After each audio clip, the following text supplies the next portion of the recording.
ইরানের শীর্ষ পর্যায়ের কর্মকর্তারা জানিয়েছেন তারা চান এই সংঘাত এখনই থেমে যাক। তাদের দাবি, অপারেশন রাইজিং লায়ন এর মাধ্যমে ইরানের সামরিক ও পারমাণবিক অবকাঠামোয় উল্লেখযোগ্য ক্ষতি সাধিত হয়েছে।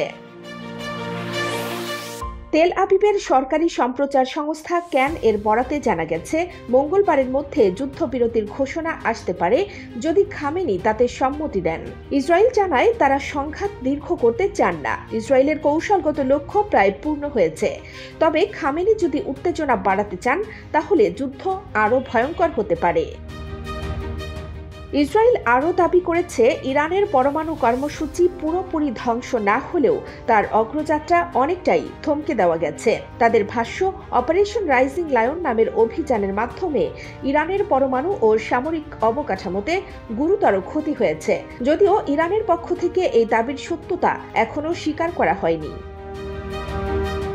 ইরান যদি এখন যুদ্ধবিরতির পথে হাঁটে তাহলে সেটি অনেকের চোখে এক ধরনের মর্যাদার পরাজয় হিসেবে দেখা যেতে পারে। ফলে খামেনি শান্তি পথে গেলেও হয়তো একরকম অভ্যন্তরীণ বিজয় ঘোষণা বা প্রতিশোধের বার্তা দিয়েই তা মোড়াতে চাইবে। এই বার্তা আসলে একটি চাপ প্রয়োগের কৌশল। ইসরায়েল যুদ্ধ শেষ করতে চায় এমন বার্তা দিয়ে তেহরানকে কূটনৈতিকভাবে কোণঠাসা করতে চাচ্ছে। এখন প্রশ্ন একটাই, আয়াতুল্লাহ খামেনি কি করবেন? যুদ্ধবিরতির পথে হাঁটবেন নাকি প্রতিশোধের রাজনীতি আরও এক ধাপ এগোবে?